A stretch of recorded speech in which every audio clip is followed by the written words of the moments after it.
मध्य प्रदेश में चुनाव से पहले चुनाव के बीच राजनीतिक दल महिला सशक्तिकरण की दिशा में हुए कामों को लेकर खूब डींगे मार रहे हैं, लेकिन महिलाओं को संसद तक पहुंचाने की बात करें तो महिलाओं को टिकट देने में भारी कंजूसी बरती है।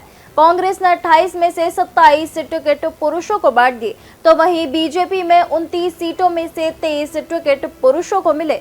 समाजवादी पार्टी के खाते में एक ही सीट आई, लेकिन सपा ने टिकट वितरण में महिला का ध्यान रखा, लेकिन पर्चा निरस्त हो गया।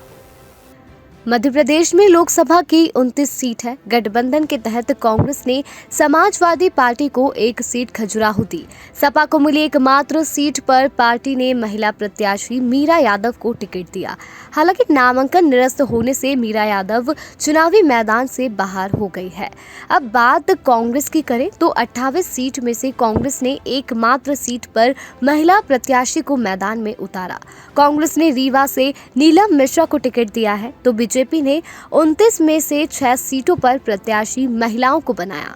भाजपा से शहडोल से हिमाद्री सिंह, भिंड से संध्या राय, धार से सावित्री ठाकुर, बालाघाट से भारती पारधी, सागर से लता वानखेड़े और रतलाम से अनीता नागर सिंह चौहान को टिकट दिया है।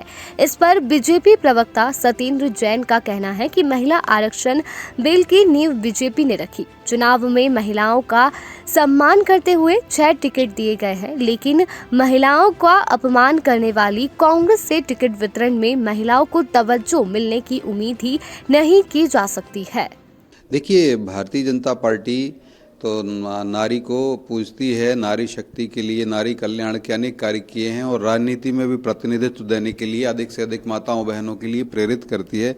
लेकिन कांग्रेस जरूर ये छद्म राजनीति करती है और इनकी तो ये महिला विरोधी सोच पहले भी प्रकट हो चुकी है। सुप्रिया श्रीनेत जी कहती हैं कि महिला अस्मिता का रेट लगवाती है, मंडी में क्या रेट है। जब कंगना रनावत जी को मंडी से जो हमारे यहाँ से लोकसभा प्रत्याशी घोषित किया गया, सुप्रिया श्रीनेत का बड़ा निंदनीय बयान आया। रणदीप सिंह सुरजेवाला जी भी राहुल गांधी जी की बात को ही आगे बढ़ाते हैं। राहुल गांधी जी ने कहा कि वो हिंदू धर्म की शक्ति से लड़ रहे हैं। उनका तो हिंदू धर्म की शक्ति क्या है? हम तो माताओं बहनों को शक्ति मानते हैं, माँ दुर्गा को शक्ति मानते हैं। हमारी माताएं बहनों में माँ दुर्गा का रूप देखते हैं, माता सरस्वती का रूप देखते हैं, माता लक्ष्मी का रूप देखते हैं। तो राहुल गांधी जी खुलेआम तो कांग्रेस के नेतागण ही कर ही रहे हैं और रणदीप सिंह सुरजेवाला जी का तो इतना निंदनीय बयान है जिसको मैं आपके चैनल के माध्यम से बोल भी नहीं सकता। उन्होंने सीधा सीधा बताया कि वो उपभोक्तावादी बता दिया, महिलाओं को उपभोक्तावादी बताया है। तो ये कांग्रेस की ये सोच है, तो क्यों देगी वो कांग्रेस की भी एक सीट मिल गई, ये भी बहुत बड़ी बात है। वहाँ पे एक मातृशक्ति की प्रतीक बहन को उतारा है। कांग्रेस तो चाहे तो वहाँ से भी बदल सकती है, कुछ भी हो सकता है कांग्रेस में। तो कांग्रेस महिला विरोधी है।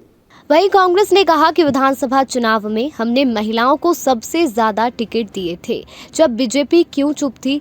केंद्र में बीजेपी की सरकार रही, महिला आरक्षण बिल क्यों पास नहीं किया?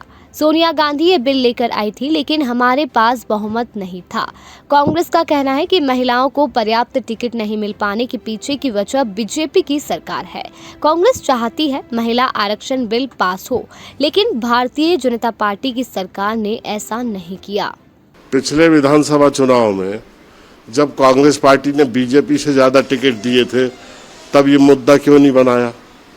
उसके पहले विधानसभा के चुनाव में 18 के, जब कांग्रेस ने बीजेपी से ज्यादा टिकट दिए थे महिलाओं को मध्य प्रदेश में, तब ये मुद्दा क्यों नहीं बनाया? अगर इतने बड़े महिलाओं के हितैषी है और महिला सशक्तिकरण चाहते हैं, तो लोकसभा में इनका पूर्ण बहुमत है, महिला आरक्षण बिल पारित क्यों नहीं किया लोकसभा में? सबको न्याय मिल जाता। कोई भी मुद्दा जब राजनीतिक दल अपनी सुविधा और असुविधा से बनाते हैं तो वो खुद ही फंस जाते हैं।